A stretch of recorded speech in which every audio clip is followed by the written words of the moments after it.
नमस्कार, स्वराज एक्सप्रेस आप देख रहे हैं और मैं हूं आपके साथ काजल दुबे। बहुत स्वागत है आपका हमारे इस खास कार्यक्रम में। महाराष्ट्र में बीजेपी की बम्पर जीत तो झारखंड में बड़ी हार, यानी मुकाबला 50-50।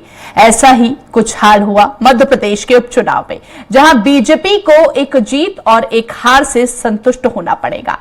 और ये उपचुनाव कई मायनों में बीजेपी और कांग्रेस के लिए खास थे। बीजेपी सत्ता में है तो साख का दाव पर लगना लाजमी था।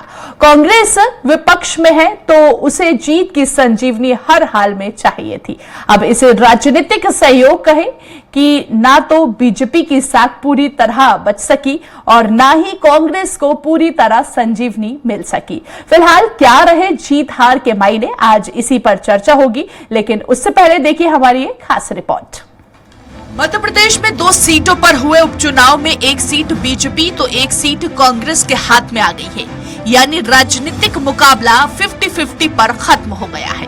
श्योपुर जिले के विजयपुर विधानसभा में भाजपा प्रत्याशी रामनिवास रावत चुनाव हार गए हैं। कांग्रेस प्रत्याशी मुकेश मल्होत्रा ने यहां 7,000 से ज्यादा वोट से जीत दर्ज की है।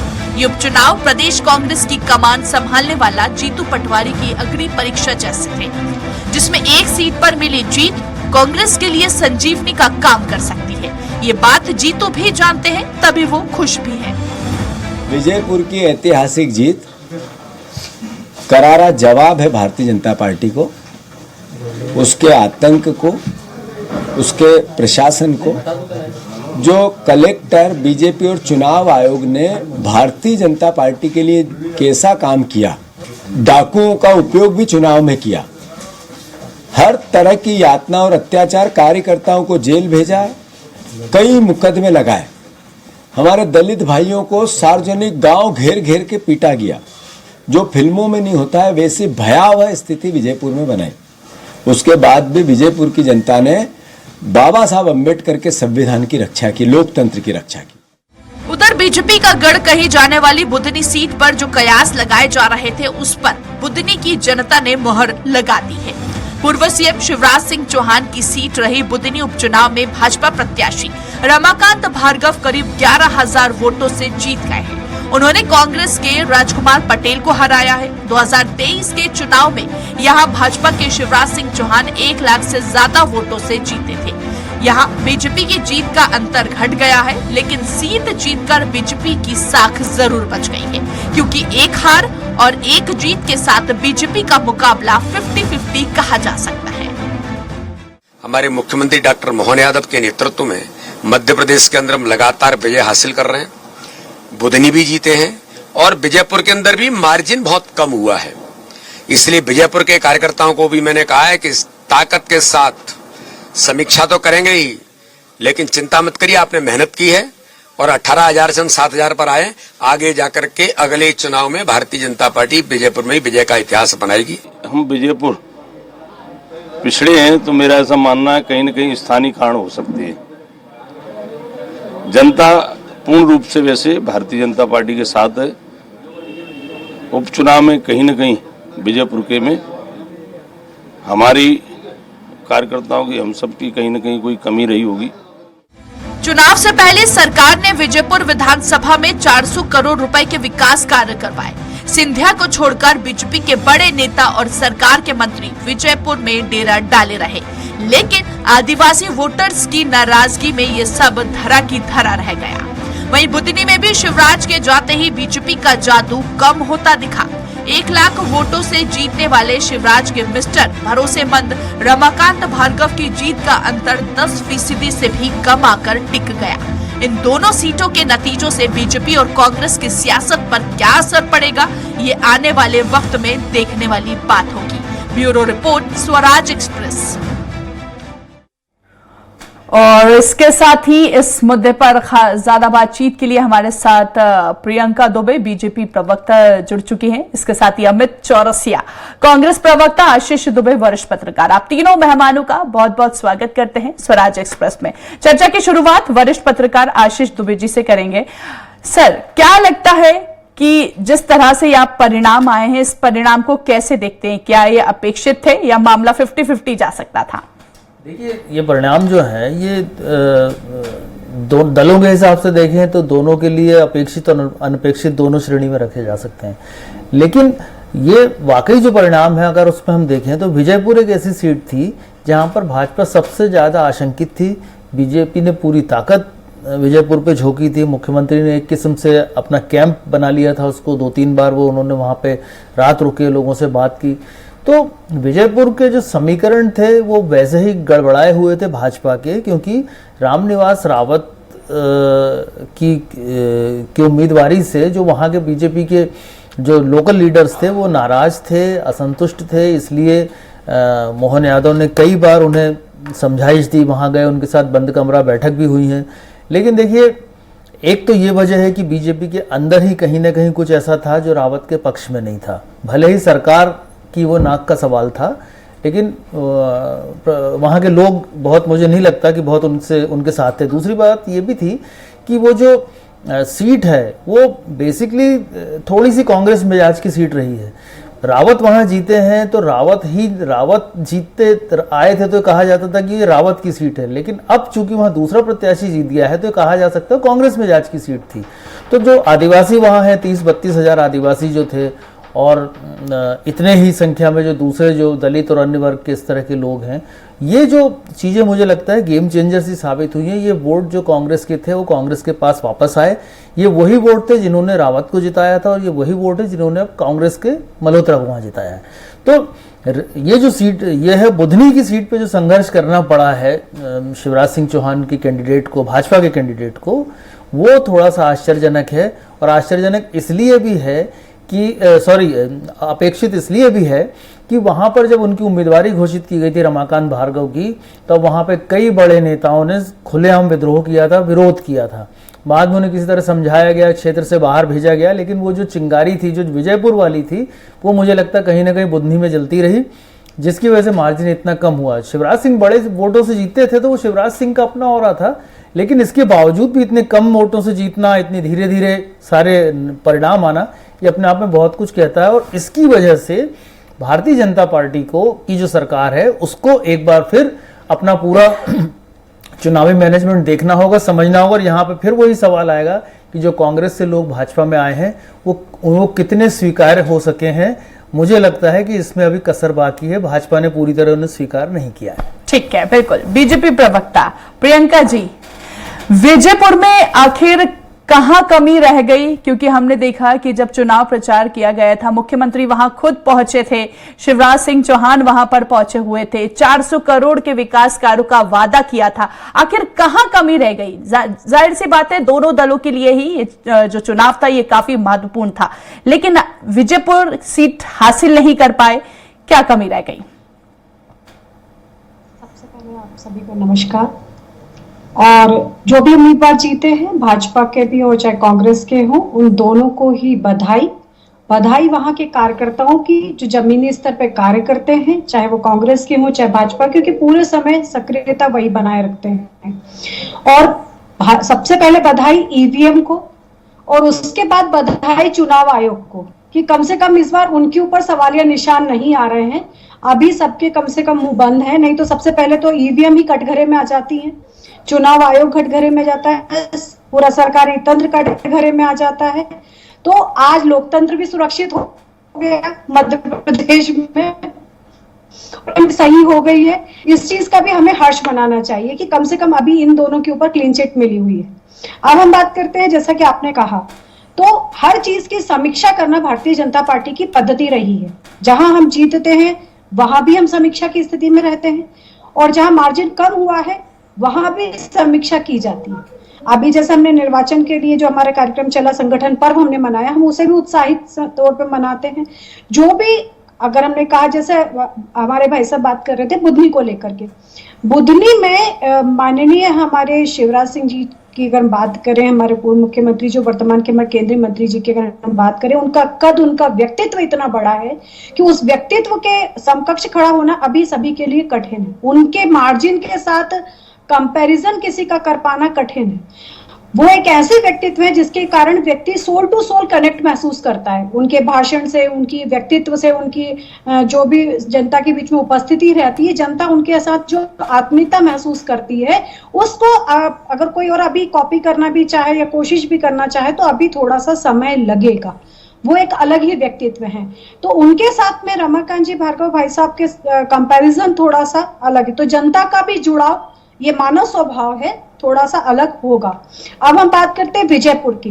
तो विजयपुर की जो हमारे भाई ने बात करी, बहुत अच्छी बात है, उसमें जो भी एनालिसिस उनका है तो ग्राउंड रिपोर्ट होगी आशीष जी भाई साहब का, तो उस पर तो मैं क्या ही कहूँ। परंतु एक बात वो बताना भूल गए कि जो मुकेश जी भाई साहब हैं वो भी कांग्रेस के लीडर नहीं, एक निर्दलीय लीडर थे, और वो भी भाजपा से गए हुए लीडर थे।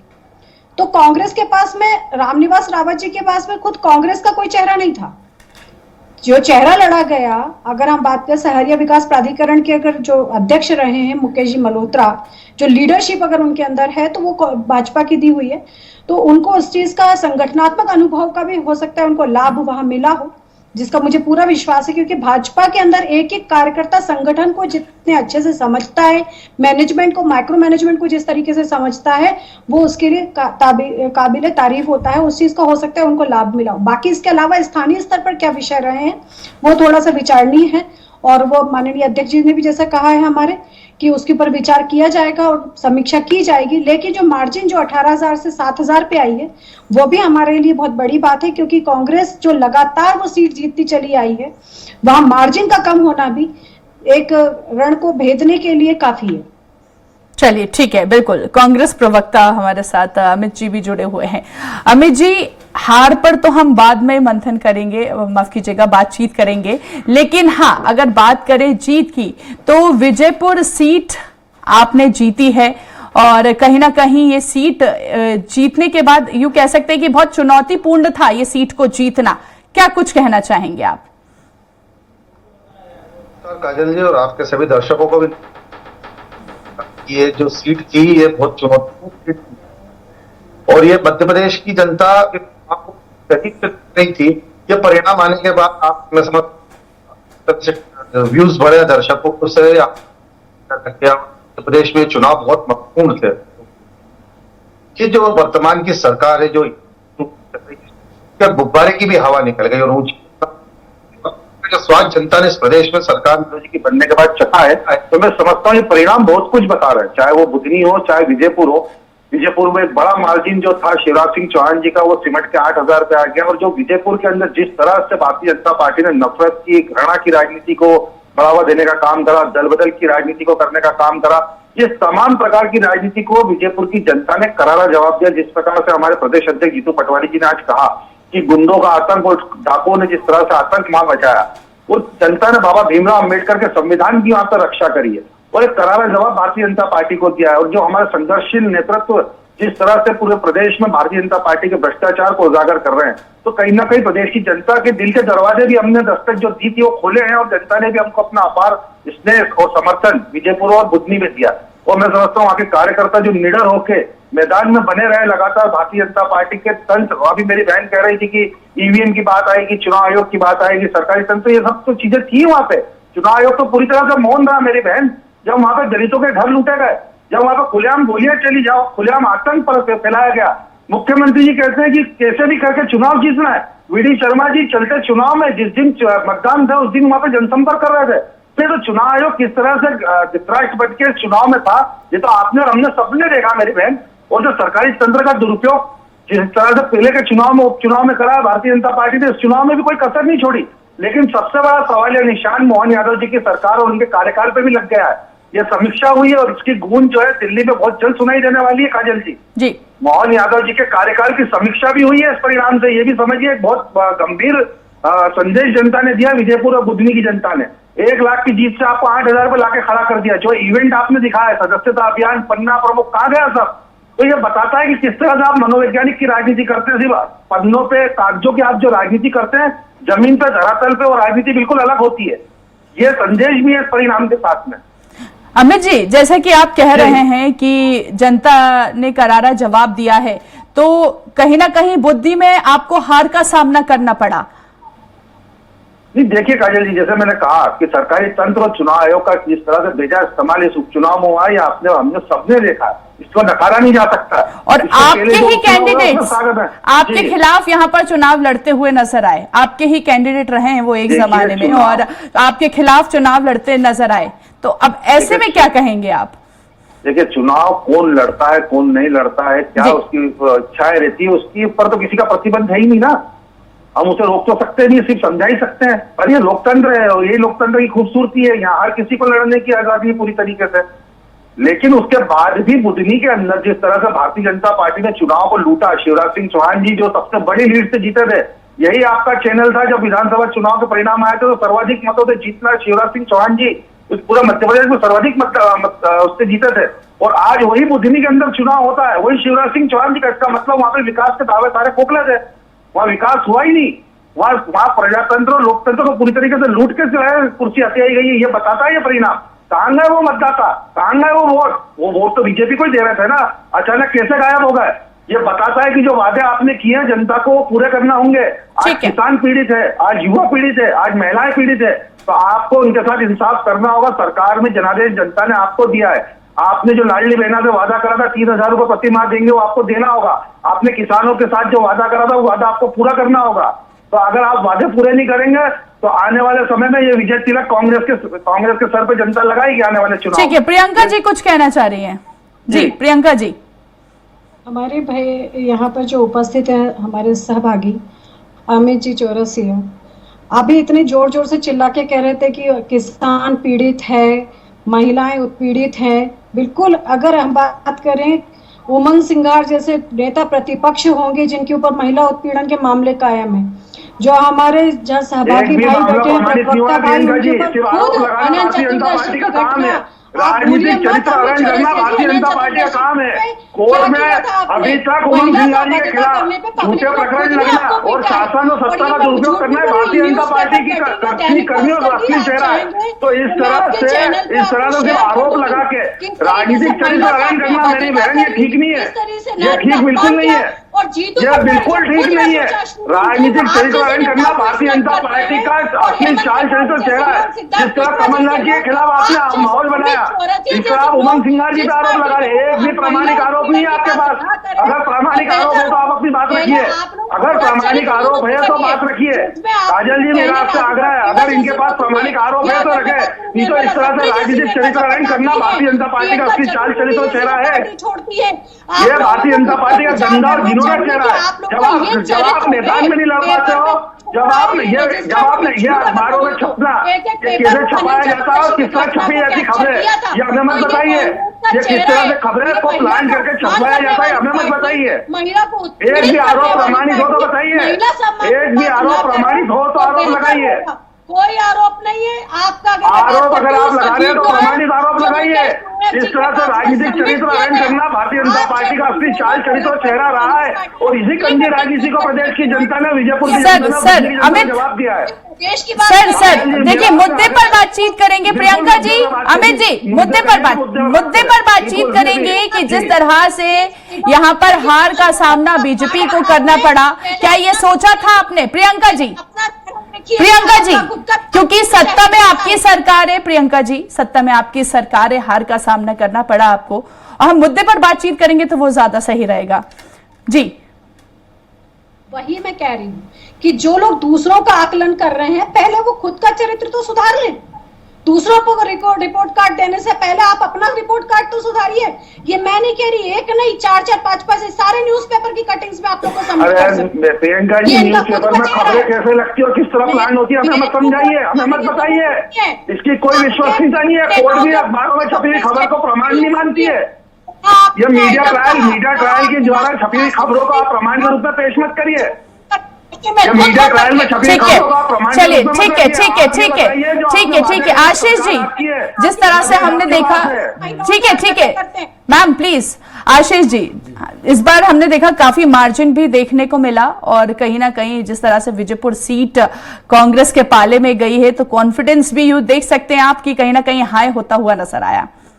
हाँ बिल्कुल है, कांग्रेस में बहुत दिनों बाद आज ढोल बाजे बजे हैं, जश्न बना है, अच्छी बात है एक मतलब। लेकिन ये जो जीत और हार है, जो मेरा समझना है, ये जीत और हार दोनों का श्रेय या ठीकरा ये जीतू पटवारी पे नहीं दिया जा सकता है, क्योंकि अभी वो नए हैं, अभी उन्होंने शुरुआत की है और बहुत प्रतिकूल परिस्थितियां हैं कांग्रेस के लिए, क्योंकि कांग्रेस बैक टू बैक कई चुनाव लगातार हारी है। तो इसलिए ये जो जीत हुई है, मुझे जो लगता है ये पूरी तरह से एक सही प्रत्याशी चयन के पर निर्भर है। ये प्रत्याशी चयन से सारे समीकरण सध गए और वो जो रामनिवास रावत के खिलाफ जो कांग्रेस के जो कॉर्डर के जो लोग थे या कांग्रेस के जो मूल का वोटर थे, उनका सबका जो एक मिला जुला भाव था या नाराजगी थी, वो सब वोटों में तब्दील हो गई। तो प्रत्याशी चयन ठीक रहा। वो प्रत्याशी भले प्रवासी हों, कहीं से भी आए हों, लेकिन वो कांग्रेस का वोट बैंक रिवाइव हो गया और उनका अपना जो वोट था, जो निर्दलीय वगैरह लड़के वो जीते वोट लेते रहे थे, तो ये एक पूरा जो मिश्रण है, एक पूरा मिक्सचर है, वो ठीक ठाक बन गया। तो ये डिपेंड जो हुआ है, ये जो फाइट जो जीत हुई है वो अच्छे प्रत्याशी चयन की वजह से हुई। और दूसरी बात है, विजयपुर में कांग्रेस के सारे नेताओं ने जोर लगाया था, काफी दौरे हुए, काफी चीजें हुई, तो वो चीजें उन्होंने उस बॉल को पकड़ लिया था, तो वो हुआ। दूसरी बात, बुधनी में भी जो है, जो इतना बड़ा चुनाव माना जा सकता है कांग्रेस के लिए कि विपक्ष में है, सब कुछ है, लेकिन इतनी बड़ी पार्टी और इतने बड़े नेता के खिलाफ वहां पे एक बड़ा चुनाव लड़ लिया गया। और वो जो प्रत्याशी वो 1.25 लाख के आसपास की बीजेपी की लीड को 10,000 के आसपास तक समेट लिया, तो कांग्रेस के लिए अचीवमेंट है। बिल्कुल, ये बिल्कुल इसको, और ये इसका भी जो श्रेय जाता है वो यही जाता है, कांग्रेस ने समझदारी से वहां कैंडिडेट तय किया। वो कैंडिडेट वहां पे जो किरार वोट थे और जो उस तरह के जाति गणित थे और जो समीकरण थे, क्षेत्रीय समीकरण थे, उन सबको कैंडिडेट ने साध लिया।